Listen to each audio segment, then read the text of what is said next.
Hello, everyone, and welcome to Conversations in Horror, the podcast. I'm your host, Kevin L. Powers. I'm also the owner and operator of Something Wicked Entertainment and Events, and I want to welcome you to our program today. Now, if you've been focusing on our show and listening to our show in the last few years, what you'll realize is what I do is I take an individual film and then I bring on a couple of special guests to kind of help me critique, analyze, kind of get to the nitty gritty and the nuts and bolts of that particular film. We do that so that we can focus on a lot of the great films out there from many different subgenres of horror, as well as many decades of horror, just to have an entertaining conversation for you. Now, before we get to the actual title of the film we're going to be talking about, I do want to bring in my special guest first, because that is always important to always have a different special guest to talk about these films with. And tonight, or today, as you're listening to this podcast, our special guest today is Ms. TJ Sanson. I want to thank you so much, TJ, for joining us for the show today. Well, thanks much, Kevin. Thanks for having me. It's always fun doing these. Yeah, it's always fun to have these conversations about random films. And the film we're talking about today, which may or may not be on people's radars, is the found footage film Butterfly Kisses from 2018. This was originally a very small film that I just kind of came across by accident, actually, because of you, TJ. I had not have this film was not on my radar until you had mentioned it. So it's interesting to talk about another film in which one of my special guests kind of recommends it to us on the show. So first of all, as I always ask for every episode, I always like to ask our special guest kind of what was their take on the first time they saw the film, and what was their what did they kind of get out of the film before we get into the nitty gritty of what happens in the film. Well, I'll start off first of all by saying that I was, on the hunt for other found footage films, because that has been a topic of ours, in the past. And, I've seen all the big ones: Blair Witch, The Pyramid, the Paranormal Activity one. So, but this one kind of got my attention, and I looked at it and I thought, all right, it wasn't made too long ago. So, I just pulled it up on streaming and started watching. And then my first initial reaction was, what the ass am I looking at? Because first of all, it's so disjointed, because it's a documentary. It's a film about a filmmaker who found the footage and wants to make a documentary about the urban legend, which is about a entity called Peeping Tom. And so the film kind of goes back and forth between seeing clips of the student film. It was a student film they were making called Butterfly Kisses. And it's based on, I'll just say, I mean, it says so in the movie, but it's based on this entity, spirit, demon, whatever he is, called Peeping Tom. You're supposed to not blink. In order to see him, at the end of a very long tunnel, they go out there and they look at it. In order to see him, you've got to not blink. He cuts closer, and every time you blink, he gets closer and closer until you're actually right up on your eye. And when your eyelashes touch, that's known as butterfly kisses. Okay. All right. So having said that, the film actually really is a journey of this poor filmmaker named Gavin, who is trying to get people to take him seriously about this thing and going out there in the tunnel. And I think I love the part that with the students actually making their student film, the urban legend about Peeping Tom and what he's about. And, if you, put a camera on this long tunnel, which is creepy enough, and going out there in the middle of the night. So there's definitely the creep factor. And it's done in that grainy black and white, like film that's kind of sat around and rotted for a long time.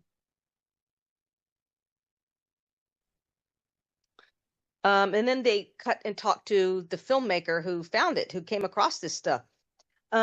So I thought it was a very unique storytelling approach. It took me 2 times to watch it, because while I pay attention to little details and other things that may have passed me by, but I think Peeping Tom is up there with Candyman, with a urban legend, like, you stare in the mirror and say it 3 times, Candyman, Candyman, Candyman, that sort of thing.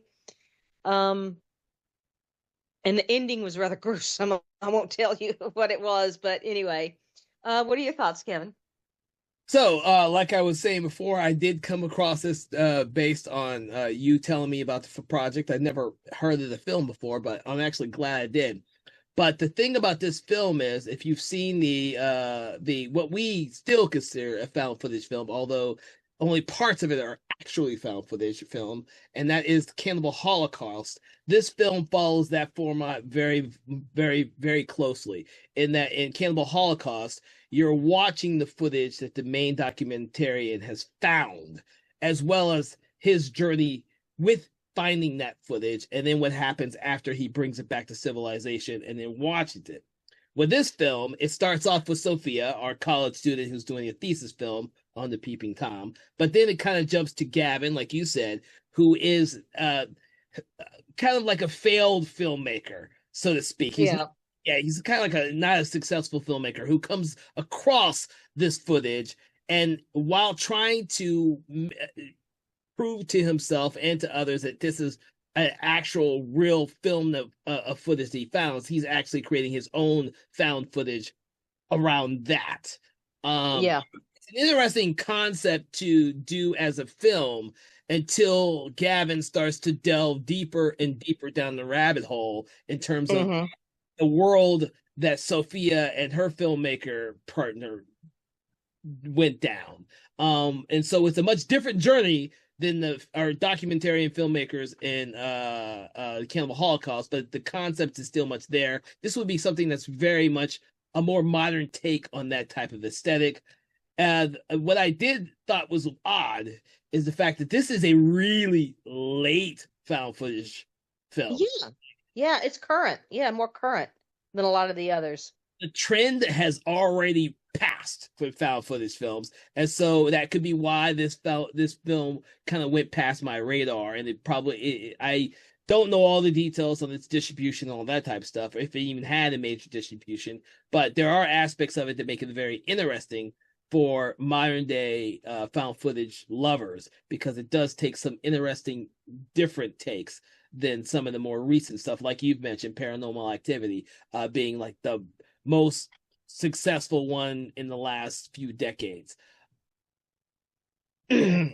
So, the thing about this film is, and it's a very interesting kind of, I guess, progression with the Gavin character, is that it kind of starts off with him trying to show people where he found the footage in the or where he was kind of pushed to find the footage in the closet and everything like that, and how all that footage was crafted, not crafted, but how he thinks it may have gotten there in the location it is. And then of course he goes on his own little investigation, because for him, in order for him to kind of graft his own film out of someone else's film, he has to go on the same type of journey that those Sophia had actually gone to create her original film. That's very interesting, but I found Sophia a much more interesting character than I did Gavin. But it's okay. It's something that pushes the narrative forward for this film, I guess, because that journey that Gavin makes is kind of like the plot of this whole film, and then we as viewers are just kind of watching the footage as he's watching it. Yeah, and I know that Sophie was the student filmmaker, and she was very adamant about the stuff they found. She had this, of course she was young, a lot more tolerable than Heather from Blair Witch. I'm sorry, but she started getting on my raw nerves so bad. But Sophie didn't get on my nerves like that. So there's that. But it's so, they're so excited about the, things they discover in their footage standing out there, which is Haunted Bridge, in the middle of the night. So they're having to put the camera on one end and look at the long hallway, the long tunnel all the way down to the other end. And that's when you're supposed to not blink, you know, you're supposed to keep your eye open as long as you can, and that's when Peeping Tom appears. You know, if you keep blinking, he doesn't appear. But anyway, Well, see, that's another dynamic for. Yeah, and the thing is with It's another dynamic for the urban legend, you know. Yeah. Well, with shit. So Sophie's footage. She and her filmmaker, I can't remember her partner's name off the hand, but I'm sure it's gonna come to me. Are what we're watching for that footage is everything that they do to try and find Peeping Tom to prove that entity exists. But that is not Gavin's original intention. Like when he first finds the tapes, there's tape that's called The Final Solution, and then there's another tape that calls Rough Edit. And instead of like we're told, he kind of jumps straight to those tapes before watching each of the other tapes in progression. And watching what Sophia has crafted actually kind of puts like he becomes he kind of takes a bite of the poison apple and he just got to keep going. He can't stop. He becomes obsessed. Just like it was a very much so. So right, yeah, he gets totally wrapped up in it. Probably not only it is such a compelling mystery of to what happened to these filmmakers and why. I mean, the very opening scene is Sophie's last moment, as it were, and her swan song. I'll leave it there. But you don't know why this is happening until you know, obviously you see the rest of the movie, and then it kind of wraps up again at the end with that same scene from her film talking about, you know, there's only one way to stop Peeping Tom, and then you see what she does, and I'll spare you the gruesome details. But it makes sense because they were just haunted by it. If not haunted by an actual entity, then haunted by the idea of the entity. Yeah. Okay. They're haunted by the idea of it and kept trying to prove and tried to go to professionals to look at it and say, hey, look what we've seen. This is real. We shot this. We didn't fake it. We didn't throw in special effects. We were there with our cameras, and then here's just what appeared, you know, and they kept getting the doors slammed in their faces. And it was just that one, you know, and, you know, everybody who's ever tried to pimp something like that, you know, you could sympathize with them on that. You know, we've all had the nays. Yeah. Like, no, not interested. But what really killed me is how the writers of this obviously fiction film really raked Gavin over the coals. I mean, they just were brutal with him when he went before a committee and tried to get support, either financial or creative support, from paranormal investigators on this film, this footage that he found. And they were all saying, are you high? Are you on drugs? This is crazy. This is so fake. And they even, Blair Witch, they even got the director from Blair Witch in there, Eduardo Sanchez. And I thought that was, oh man, God, that's cold. And they were saying that looks very amateurish. It looks very fake. And it's like, oh my God. That was a coup. That's brutal, man. Well, the thing about this is it's a slow progression for Gavin, because after he watches some of the footage, he takes it to people to get their reaction to the footage to see if it actually is or could be real, and they don't give him the response that he's looking for. It's like he's not only desperate for this project to be his calling card, but he's also like desperate for everything that he's seen happen to Sophia and Feldman. I think her filmmaker Feldman, yeah. Everything that they experienced was real, because then he would have something that's actually authentic as real as well when he's making a film based around of someone else's footage. But he never, not once in the entire film, does he get the acknowledgement or the no. of any of this footage. He, like I said, he takes it to technical people first, and then he takes it, like you said, to other paranormal investigators and later on in the film, and nobody even is believing what they're seeing No. is actual real. Mm-mm. That and Gavin can't take that. That's probably the part towards the second act where Gavin starts to fall apart, because up until that point, you're believing that everything that you're watching as an audience member and what Gavin is experiencing by watching Sophia and Feldman's footage is real and authentic. But when he starts to get the he is not getting the reactions that he thought he would get, he starts to get offended, and he gets defensive, and that it leads to some very interesting interactions towards the end, especially with the paranormal investigators group. Yeah, I thought that was a little overly brutal. That guy was, but you know what? Anybody who sets out to do to accomplish what he was trying to do, I mean, I think the filmmaker who actually wrote and directed this, Eric something or other, I can't think of his full name. I'll have no doubt he probably experienced the exact same kinds of reactions to his project, although he got this thing filmed and made.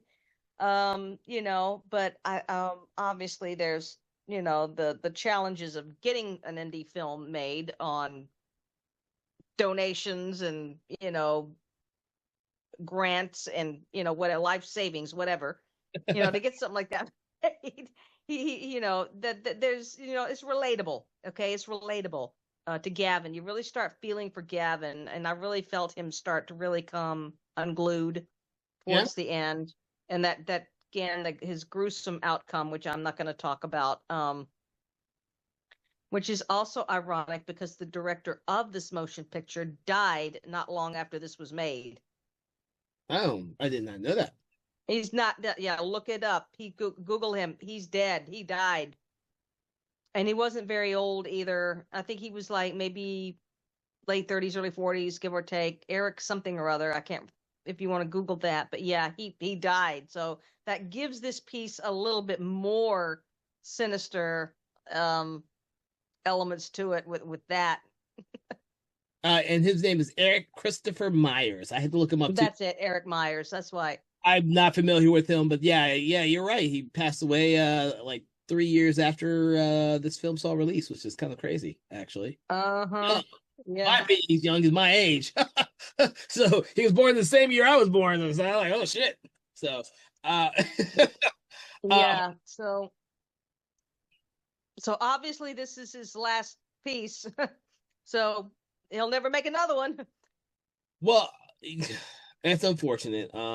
But getting back to the film, I did want to mention some of the parallels between the actual Sophia and Feldman footage and what Gavin's experiencing, because we talked about the reactions that people had to the film when Gavin presented it to them, because Sophia and Feldman presented to their advisors, who doesn't believe in the footage either. They took the footage of the what they believe to be the peeping Tom, thinking that's going to be, oh, it's going to prove that this urban legend exists. We got this urban legend, this real footage, but even no one believes them. And then of course, right. You know, Gavin presents the same stuff. So you're kind of, as you're watching the film, you're seeing some of the parallels of what Sophia and Feldman were going through with that of what Gavin's going through. And that's an interesting way that this film actually is develops and is unfolds, because eventually Gavin does go to see one of the person that Sophia and them both interviewed, which is his name is Lake, and he's the guy who wrote the book about Weird Maryland, is how they present him, and so. Lake has no idea about what happened after he did the interview for Sophia and Feldman, and the interview just seems it just seems kind of odd to him. But it's interesting to see that, because this is the part of the film where you start seeing Gavin's journey meld in with the same journey that Sophia and Feldman were going through, and so that's when we start seeing that all this stuff is eventually going to lead to a collision in which what we saw happen to Sophia Feldman eventually happens or could happen to Gavin. And that Right. is interesting for us as an audience. Instead of what happened in like Cannibal Holocaust, where the documentary filmmaker who was sent out to go find the lost footage of the dead documentarian group is very disconnected to that group of documentarians that were lost.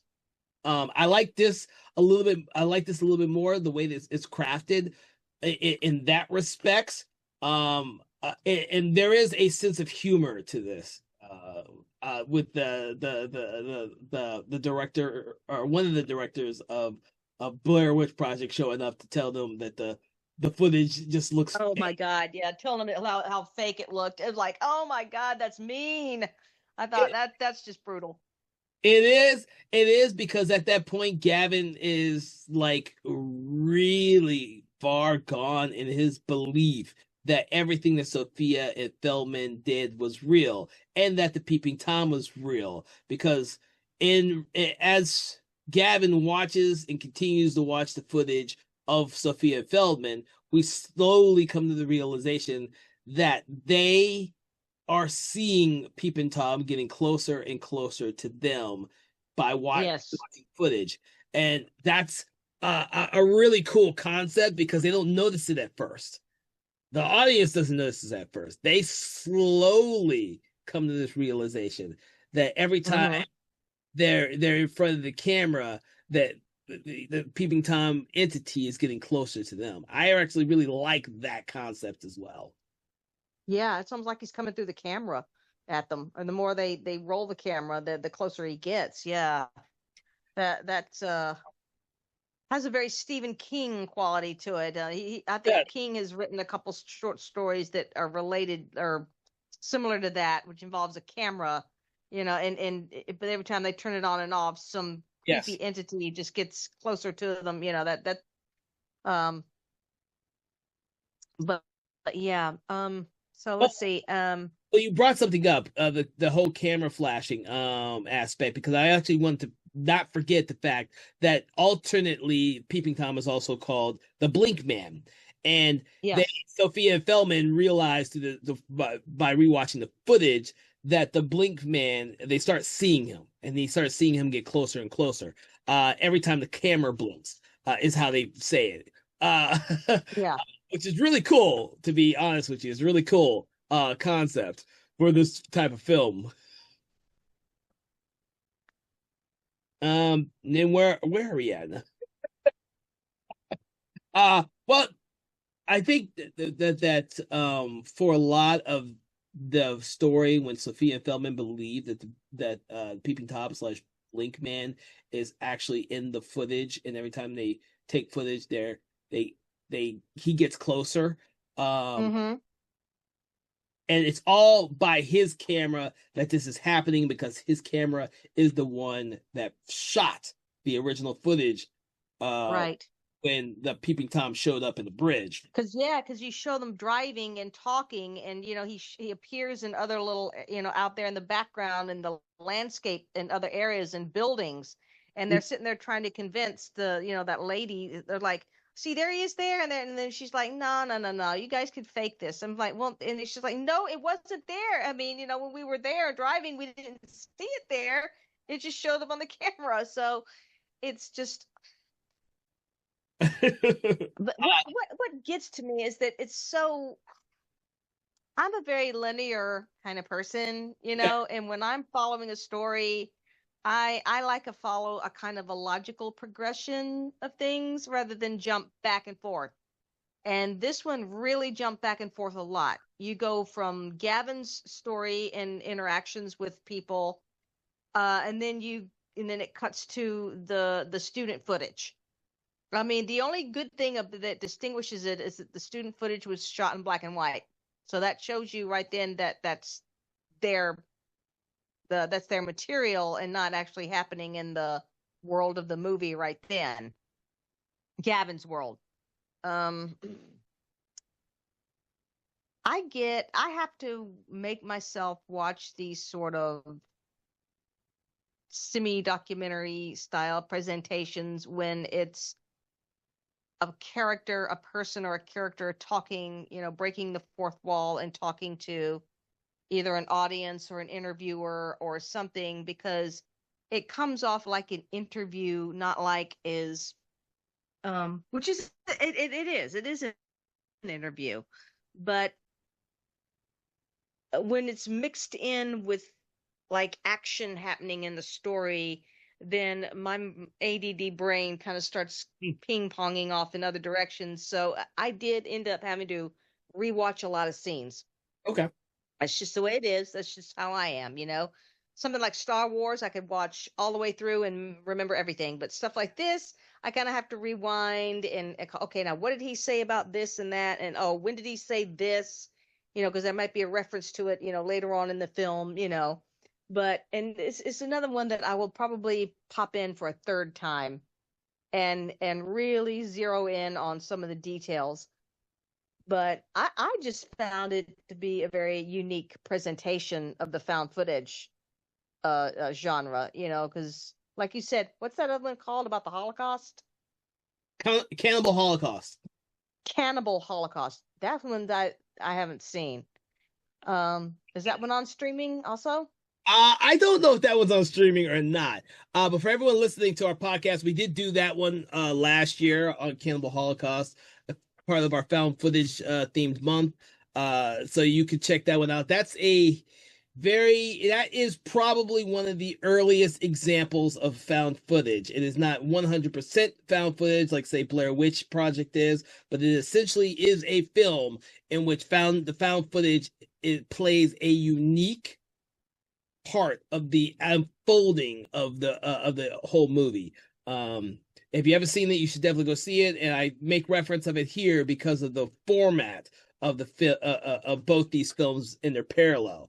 In that one, the director who is hired to go search for the documentary crew that went missing in the jungles of New Guinea, that his footage is not found footage. It's the filmmaker's footage that he comes back to comes back to civilization with. That is the found footage. So gotcha. With this one, it's all a version of it. There is the found footage that Sofia and Feldman film, and then there is the footage that Gavin films. So it all kind of, and like you said, because they showcase Sofia's footage in black and white, it's easier to see the difference in both footages when you're watching it as an audience. Right.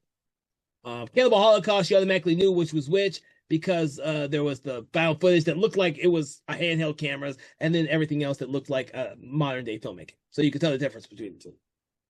So gotcha. Yeah, because if you're gonna do a movie within a movie, kind of an approach, then there's got to be some stylistic distinguishing features, either a black and white as opposed to color, and then handheld camera as opposed to the still tripod.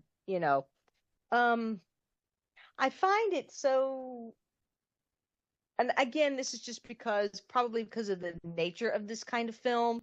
While they never cast anyone who's known, no quote known actors, you know what I mean? It's usually some very local or independent, non-Hollywood type actors that are in the region where the thing is filmed, whether it's somewhere in the Northwest or whether it's in the mountain region or whether in the Midwest or whatever, or somewhere in the East Coast. As an actor myself, who has had opportunities to work in, indie films, you obviously you understand, that budget certainly plays a part in the development of these films, and they don't exactly have an A-list actor budget to bring somebody in who's, maybe got an LA agent and all that, and who's done television and other independent films or whatever. But I because I'm a filmmaker also, and I think of these things, as I look at other people's projects.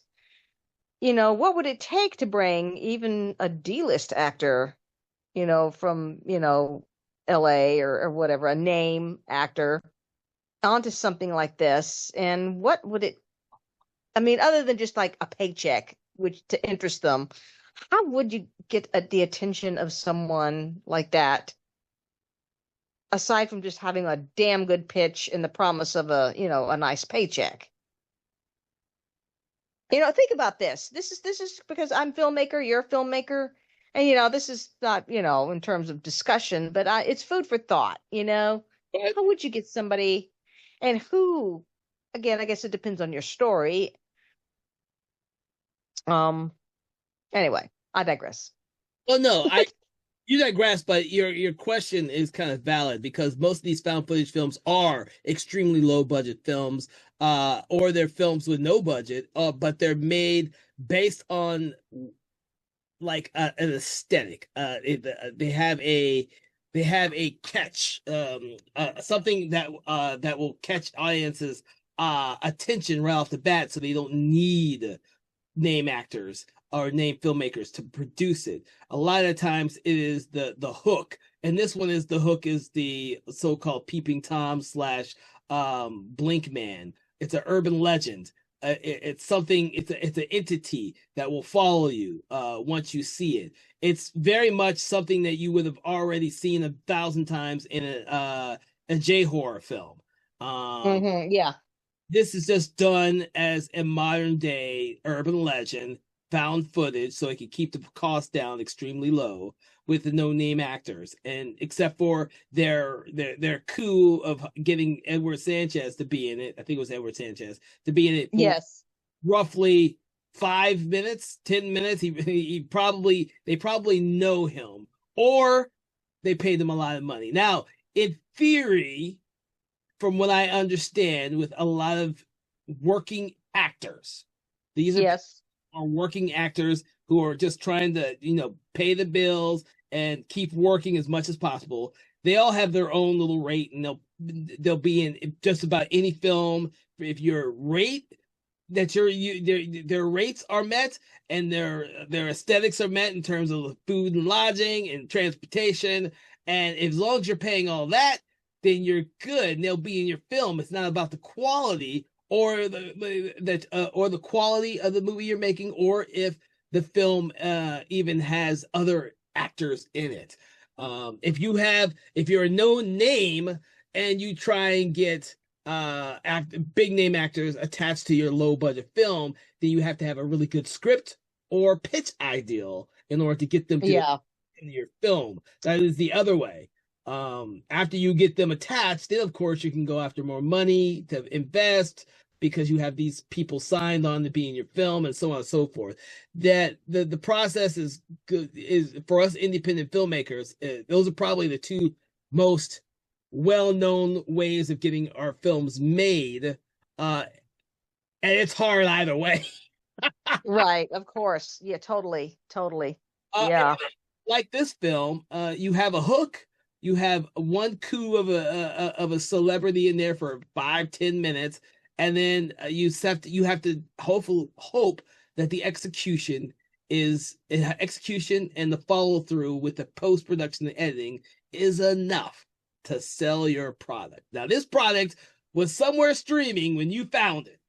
Butterfly Kisses was not something I was ever on my radar, never heard of it. And we're doing a found footage book here at Conversations in Horror. This film Right. made that list.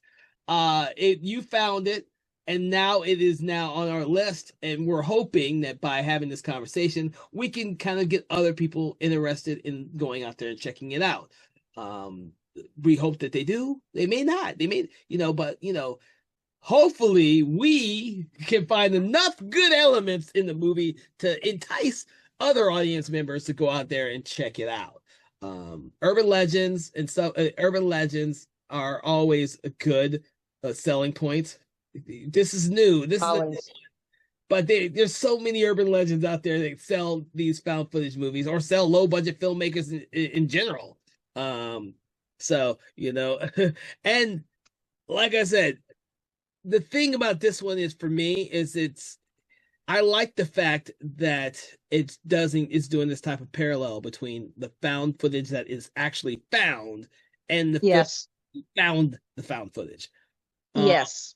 their journeys have this parallel that makes it much more interesting for me as an audience member to watch it and to follow his journey.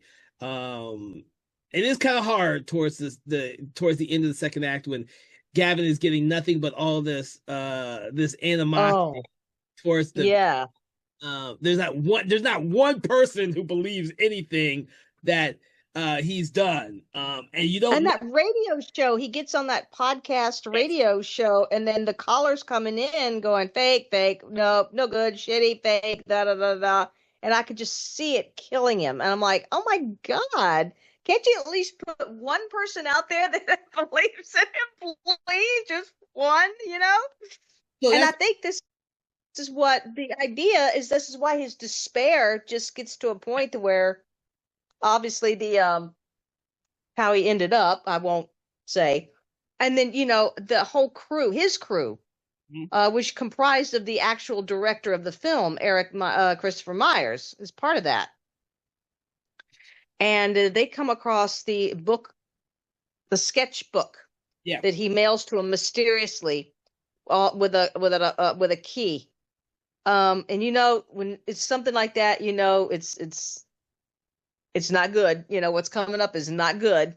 When they go to that hotel room with the key and go in and find, spoiler, poor old Gavin. Okay, I'll just leave it at there. Well, yeah, go ahead. And the finale of the found footage film itself, the student project, Sophie's student project, is now okay. Now his begs the question: nobody ever really solved the matter of Peeping Tom. Is what you're seeing for real? Wouldn't it be neat? Well, the filmmaker's dead. Somebody would have to jump in, somebody involved with that film, if they wanted to, and create some kind of sequel to it, if they wanted to kind of further that story along a little bit. Yeah. But I don't know. With the filmmaker dead, I don't know if that's going to happen.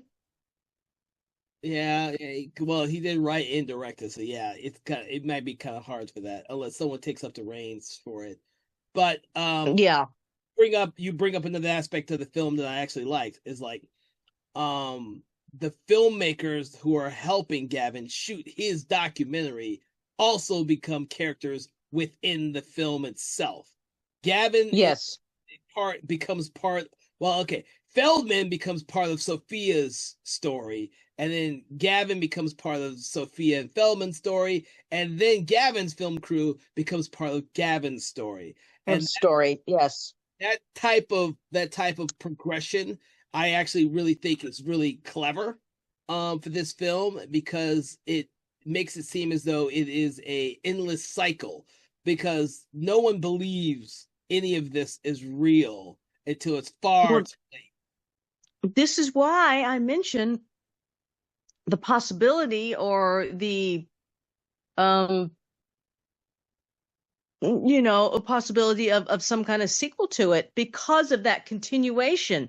Like Gavin, obviously we don't know much about him, his family life, anybody that he might have known, what happened to him, why did this happen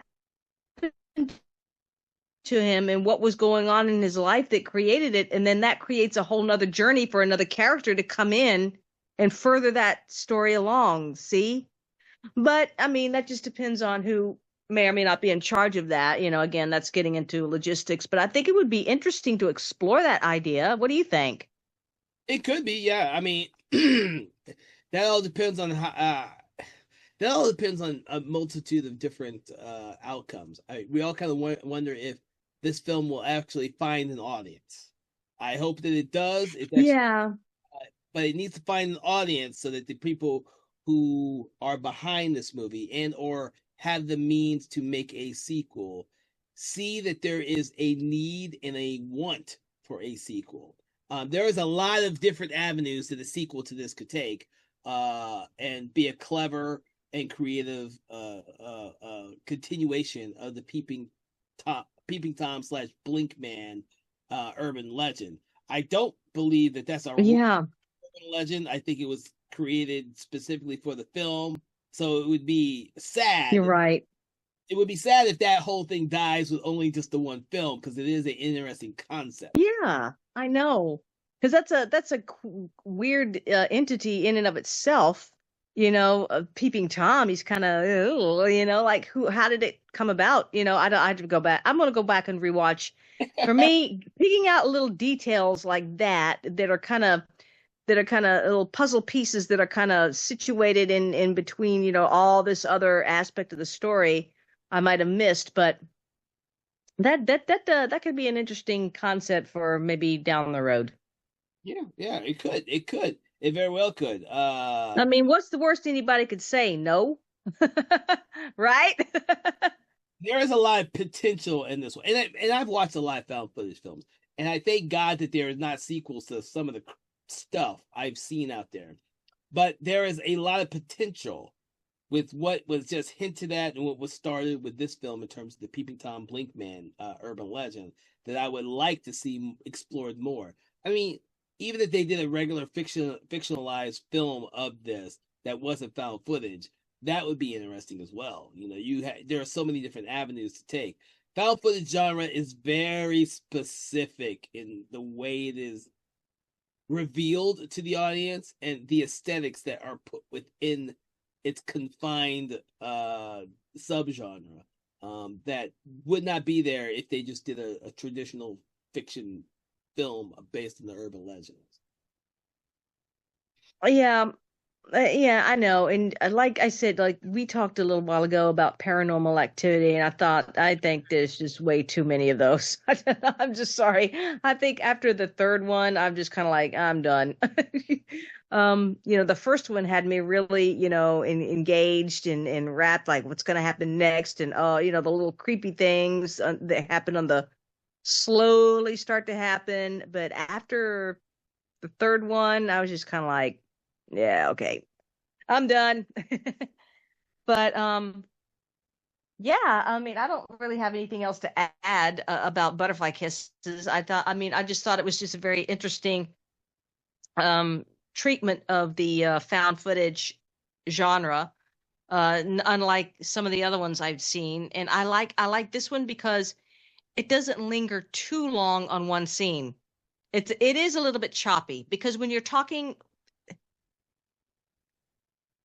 have like a traditional movie with the characters and they're maybe sitting together or they're having a discussion, and it kind of goes on for a few minutes, because of the nature of the scripted work, it holds your interest. But when people are kind of talking around and they're like talking over each other, and it's really more just stream of consciousness and whatever they happens to pop out of their mouths, and it starts to kind of unless you move it pretty quickly, it just kind of goes on and on and on. It's like you're sitting at a dinner party and there's 5 conversations going on around you, and I'm trying not to listen to too much of it. It's that, but that's just me. That's just a personal thing with me. Other people might love that. I don't. But I don't like movies and stuff that show like dinner parties, because they're all just kind of passing plates around and, oh, did you see this? And this is just, person after person of just like kind of making small talk. That's what I'm looking for, small talk. But everything in this movie was very pertinent, was very on point and very to the point of the story. And that in that aspect, it was very well written and believable as a documentary. If you didn't know it was a documentary and a movie and you came in and looked at it, you'd look at it and go, what documentary is this?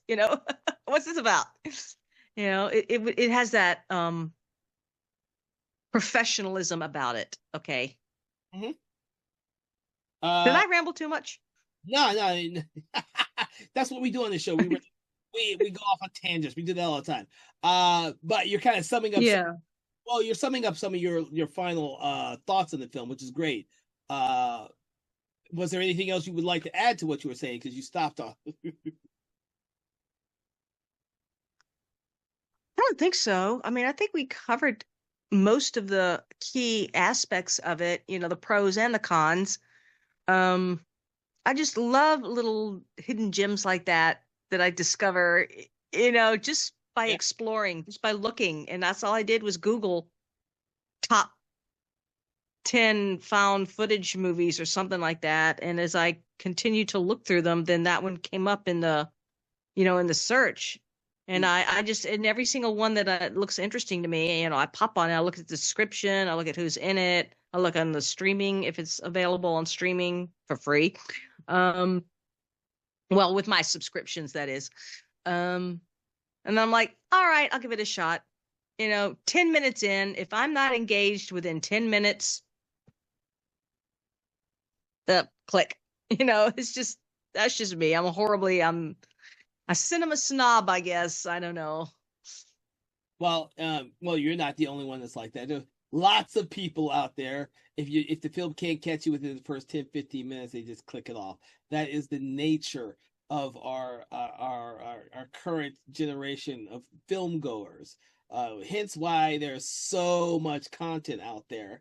And on our program, we can't get to it all, but we try and get to a lot of it. Even if it's something as small and intimate as this film, Butterfly Kisses. So, anything else? No, I think I've covered it as far as, you know, as this film. I'd say to anyone out there listening, please check this film out, because if you are into found footage films, horror films in general, especially slow burn, okay, type of movies, which I'm a big fan of slow burn. Um, check it out, you know, give it a shot, because I think this poor little film kind of needs some love, and I think out there. Well, I'll agree with you on that. Well, in general, I think a lot of the independent films, and especially our subgenres of films like found footage, especially a subgenre that has a plethora of mediocre films, as the Yes. genre has, that when we find one out there that as actually we believe is worth checking out, we want to make note of that so that other people can find it. Like you helped me find this film. So, with that, I do want to thank you, TJ, for joining us on this conversation about Butterfly Kisses from 2018. For everyone listening to the program, what we love to do is we love to rate the film. We have a 1 to 5 rating, 1 being poor, 5 being amazing. But what we like to do is pull an item, a quote, or saying from the film to attribute to our rating. What, TJ, would you rate this film, and what object, quote, or saying do you like to attribute to that rating? Okay. I would give this film 3.5. Not a 4, not a 5, you know, but a 3.5, which I think is very good, is above average. Not terrific, but above average. And as far as an object, bathtub. Yeah. I won't say what that's in reference to. Well, you gotta watch the movie. Watch the movie. I'm gonna give it a 3 boxes of found footage tapes. Is what I'm gonna give it. I enjoyed it enough, and I do think more people should actually check it out if you can find it, especially if you're a found footage fan. If you're not a found footage fan, this one will not change your mind about the genre. So this really is a film for found footage fans, and I do believe that if you are a fan, you should definitely check it out. It will it's an eye-opening experience for what a more modern filmmaker was crafting when he did a found footage film. The found footage genre had its heyday a long time ago, so it's always interesting to see what someone in this modern day or more modern day age right now will do with that kind of subgenre. Because I want to believe that the subgenre isn't completely dead. So this gives me hope that other filmmakers don't think it's dead either. Right, exactly. And I think there's still a lot you can explore with that particular approach to filmmaking, the found footage. I think there's still, I mean, I don't think it's dead. I think it just needs the right material. Yeah. The right filmmaker with the right mindset and the vision to do it, and I don't think, and because it's so low budget, you don't need $1 trillion sitting in the bank to do it either. So that's my take. Everything old is new once again. And always. And with that, I hope you all have enjoyed our conversation in horror episode today, in which we discussed the film Butterfly Kisses. Please make sure to check out previous episodes of our podcast on your favorite podcast app, Spotify or YouTube. And make sure to like, share, subscribe, do that thing you do with your favorite podcasts. And also make sure to check out our sister podcast, Conversations in Hammer Studio Horrors, which is every first and third Friday of the month. If you like classic horror films, that one will be your jam. We go into everything that is Hammer Studios from the 60s, 70s, and 80s. From all of us here at Something Wicked Entertainment, we want to wish you a great day. And please make sure to don't blink. Conversations in Horror is a Broken Lighthouse Pictures production, written, produced, and directed by Kevin L. Powers, executive producer Kelly A. Inoka. All contents and material from this episode of Conversations in Horror is copyright 2025 Broken Lighthouse Pictures.